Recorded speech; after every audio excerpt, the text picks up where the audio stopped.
So when we were a lot younger, I would say me and Guruji were in our teens. I had some amazing experiences with him. You know, on one particular time I was in Mauritius, and he had given me darshan of Mahakali. He had given me darshan of Narishingadev, Shiv Bhagwan, in the most amazing way, in these different leelas. But in between all of that, small things that were happening, we were just being us and having fun, like we do, you know? So Guruji, when his father had just built the house in Rose Hill, where the temple is now, there used to be this big basin thing, this square basin thing of where they would mix concrete, you know, to build a house. All houses in Mauritius are built with concrete. So me, in my wisdom, I said, bro, wouldn't it be nice if you put fish here? And he was like, that's a fantastic idea. We're going to make this happen. I was about to leave to go back to London. So, we wanted to do it before I went. Well, I wanted to do it before I went. Obviously, Guruji had plenty of time to do it. But I think he wanted to please me a little bit too, so he was going along with the plan. We were trying to build it. So we'd got to a point where we wanted to go and catch some fish to put in this basin. We had sealed it. We had filled it with water. Now, one of my uncles from London too, his in-laws wanted to do a prayer meet at their house. So they said to Guruji, we need you to go to this prayer meet. It's really important. And me and Guruji, I was talking to Guruji, and Guruji was like, I don't want to go, bro. I really don't want to go. I was like, I know, me too. I don't want to go to this prayer meet. What we're going to do there, it's just like, we don't know no one there, and we need to do our fish. We need to go and catch fish. And he was like, that's so true. And he goes, but you know what, bro, we won't go. We will not go to the prayer meet. Both of us won't go. And I'm like, really? He was like, yeah, we won't go. So I was like, how are we going to do that? Because, okay, Guruji is Guruji, but in those days, he was still a child within the family, if you like, right? Even though at that point, he was materializing, he was performing miracles and miracles, healing people, whatever. But the elders still thought he was a child of the family. So I said to him, bro, how is that going to happen? He was like, don't worry, trust me, it will happen. I was like, so what's the plan? Should we go somewhere? Should we hide or do something? He was like, no, I'm going to go and sleep. So I was like, what? So I was like, we're not going to catch any fish this way. You're going to go and sleep. He goes, no. He goes, this is a principle of, they need to know that I'm not going to go now. I'm not the same person. So I was like, yes, bro, okay, you do that. So he went to sleep. And I was looking at the time and I was like, oh, this prayer thing is going to start soon, huh? So time was ticking. My uncle came from the other house to pick him up. He was going to drive him. His dad was ready. Guruji's dad was ready. My other uncle was ready. Manish's father was ready. They're all ready. They're going to take Guruji to this prayer meet. Guruji's in his room. Door's closed. So they opened the door to try to find Guruji. Guruji's sleeping. So they wake him up. So I'm standing in the room. I'm like, no, you shouldn't wake him up. You shouldn't wake him up. They wake him up. They shake him. He wakes up.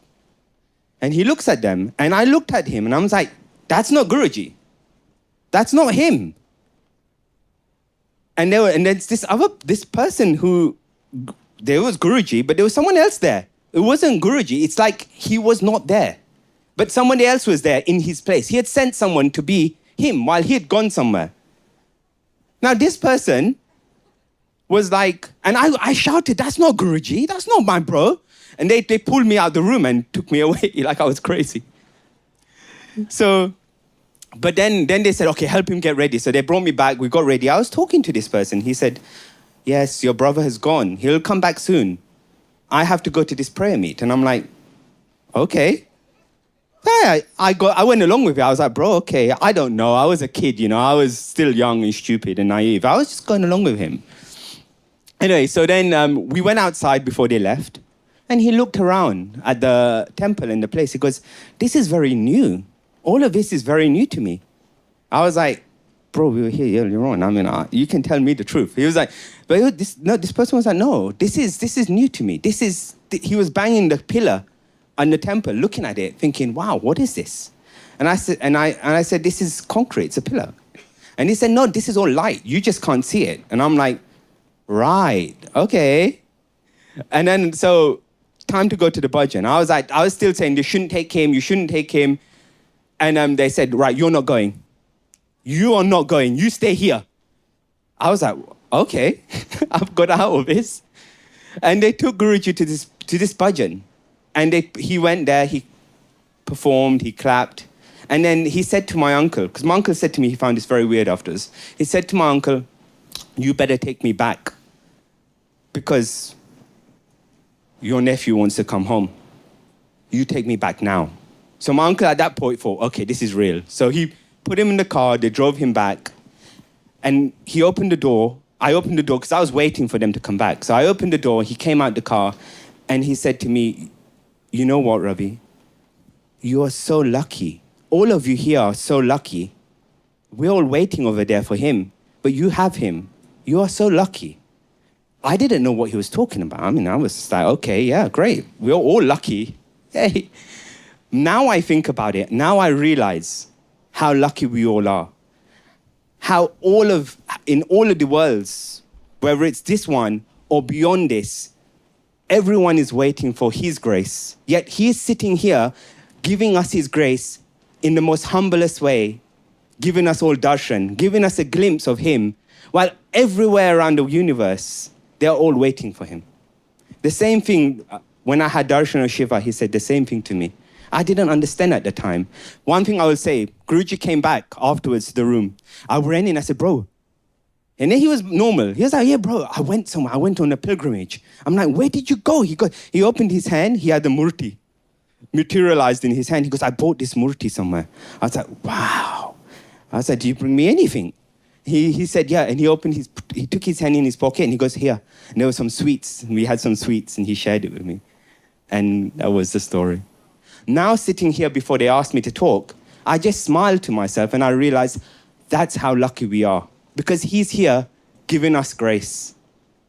Lifting that yog maya. Krishna says in the Gita, I think in chapter 7:25, that to Arjuna, that not everyone perceives him. His yog maya covers him. It's only through his grace or through knowledge, Krishna says in the Gita, that you see him. Here it's not knowledge, it's Guruji's absolute grace that we get to experience him and feel him and enjoy that love, that moment and connection. We can't take it for granted. We should absolutely try and come as much as we can and encourage as many people as we can to come and have Guruji's grace. Because when will we have it again? This is the most precious opportunity we should take. But enjoy the moments you have with Guruji. Enjoy this grace every time you come here and share it. Jai Gurudev.